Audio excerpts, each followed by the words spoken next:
Welcome, Phil fans. Thank you for joining me as I count down my top 10 worst movies of 2022. This list comprises of movies that I kind of like, but they're just really low on my list and in my top 10 in my letterbox list.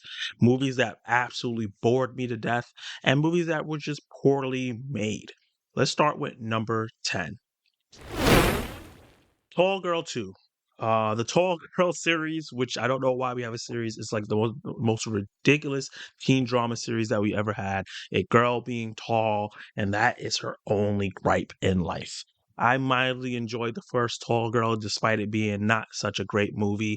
But Tall Girl 2, I felt like it improved on the first one by moving past the whole tall thing, but then it just went into a drama filled nowhere until we led right back into the same people getting back together. So yeah, I was interested in the beginning of it, but then it just nosedived. I don't know what happened. They had this interesting concept that moved past the ridiculous concept of the first one, and then it just went into the slop of Netflix teen dramas mess.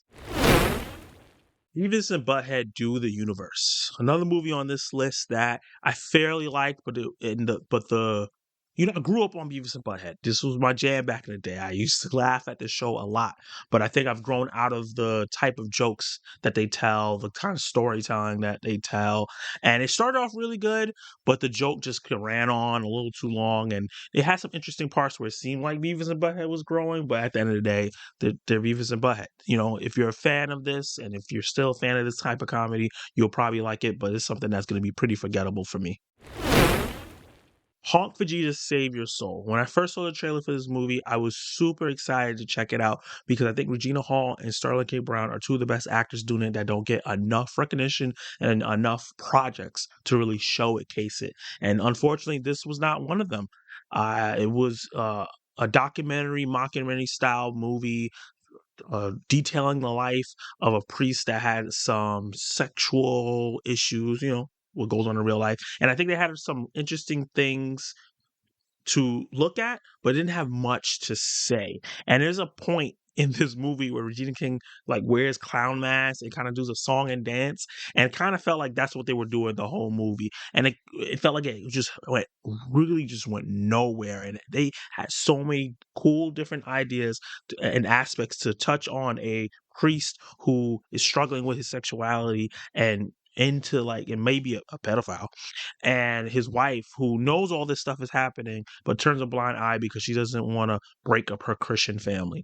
But it just really went nowhere. It just kept going from topic to topic to topic, but never really speaking deeply on any of the topics. And it was just it started like this, kind of did this, and went back down, and just stayed like that for the rest of the movie, and it just ended in a whim.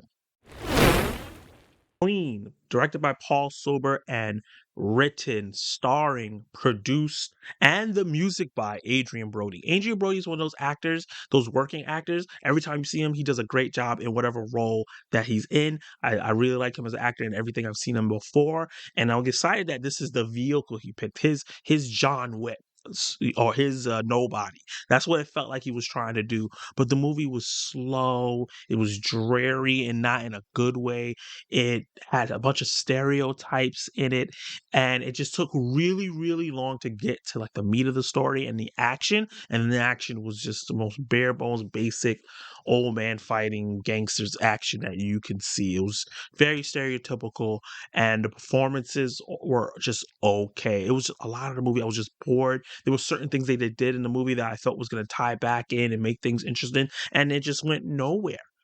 Just went absolutely nowhere. Things about his past, things going on in the community. It just was a bunch, a lot, but just nothing being used properly. My number 6 pick is probably going to be the most controversial pick on this list, and that's Tar. This movie that's been talked about, it's hyped up. Kate Blanchett just won a Golden Globe for Best Supporting Actress, Best Actress in a drama, and I agree with that. She did a fantastic job as Lydia Tar in this film, but everything else surrounding it all the subject matter, the way the film was put together, the music, the other supporting cast, everything else was just absolutely boring. I was so bored watching this movie. This would have probably been a really, really bad movie if it wasn't so well made. Everything about it was well made. Cinematography, the sound design, the score, and everything like that. Even though it wouldn't interest me, it was done well, and her performance and what they were trying to do were all topics that made sense, but it was just executed in a way that did not interest me at all. Like this movie starts with a 5 minute credit roll and then another 10 minutes of them talking about classical music. And then I thought, okay, we're off to the races. We had the setup, and then it was just another 5 minute conversation about classical music again and kind of the dramas of picking someone in the organ and all that conversation stuff. It just was not interesting me. And then when they got into the drama filled part, they kind of just skimmed right over it. So I'm glad Kate Blanchett is getting a lot of recognition and getting her awards, but this movie just was not for me. Light. Another Liam Neeson movie that is taken 17, taken 76. It's not much I had to say. I watched this with my mom. We were watching it and we were like, okay, this is okay. Like it's not bad. The supporting cast was okay. The story was as bare bones as you can get. And it had one of the most disappointing and less like not least exciting final acts, final like action set pieces that you can possibly put in an action movie. Especially after it had kind of an exciting car chase sequence. I was like, okay, so if they can do that, then the final thing that's gonna happen with Liam Neeson is gonna be really exciting. And that never came. 4 is The Contractor starring Chris Pine. I was really disappointed because I really like Chris Pine. He's one of my favorite actors, and anytime I see him in a movie, I usually check it out because he always gives a good performance and he usually picks solid movies to watch. Even if it's not the most amazing movie, it was something that I didn't regret watching. This is not memorable. After I talk about it here, I'm probably not. I think I might have forgot. What was I talking about again? Oh yeah, The Contractor. Yeah, absolutely forgettable.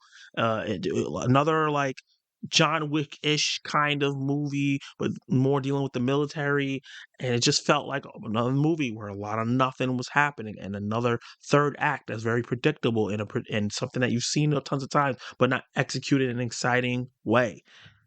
Yeah, just a forgettable movie. Black Phone, a movie that a lot of people love, got a lot of hype when it came out. The hype continued throughout the year among the film fans, and I finally got to see it. And there are a lot of interesting aspects to this movie, but it was just such a letdown for me. I thought Ethan Hawke's performance, people were talking about it. I thought it was okay, but his character had no backstory, no rhyme or reason. I get it; he was a grabber, he was grabbing kids, but why he was doing it, we never got any of that any history why he was wearing these different weird masks. It was just stuff that was just happening. And then this person had a psychic link, and they didn't really go deep into that. And then the kid that got kidnapped was picking up a phone and talking to ghosts, but they never explained why that was happening. There was just too many things that seemed very interesting and I wanted to know about, but just no explanation. They didn't tell us why the things were happening. And they made me suffer through like a 5 to 6 minute scene of a father beating on a daughter for that father to never really apologize, never do anything redeeming. His son got kidnapped and he never went looking for him, but the little daughter who has the psychic abilities went looking for her. And then at the end, he comes out of nowhere when the little daughter saved the day and goes, "Oh my God, I'm so sorry." And we're supposed to have some empathy for him. I thought this was just a total mess. I was really confused by all the hype from it. Spiderhead on Netflix. Spiderhead, what is that? Exactly. I sat down and watched this movie because it has Chris Hemsworth, who has really good performances outside of his Thor movies, but his movies really just don't get a lot of attention. Things like Rush, El Casino at the Battle Royale, something like that. I forgot the exact title. It was like a weird title, and other movies as well, where he does a really good job. He really picks like interesting movies, and here he was playing a very against his type, like a scientist, a little bit of a geek, and I thought that was interesting. It also had Miles Teller, another actor I like, and I also watch his movies when I see him because he always pick like certain great films, and he was in Top Gun this year, which was one of the biggest movies of the year, and Journey Smollett, another actress I like. So I was like, what could go wrong? Everything went wrong. The way they executed the story, the way they executed the characters, Chris Hemsworth's performance, while not bad, he didn't really commit to the full like geek thing. And then the tone of the movie just went buck crazy in the last 10 to 15 minutes, but not in a good way. It just didn't make any sense why any of this was happening because it wasn't foreshadowed beforehand. It just, I don't know how they messed this up so bad because the topics and the things that they were doing, the sci fi aspects of it was interesting, but it just was not executed well. There was a lot of boring parts of the film and then just a lot of bad filmmaking towards the end. So I'm a big fan of the original Orphan film. I think that is a cult classic horror film. I think that it was successful enough that people remember it, but not successful enough that a lot of copycat movies.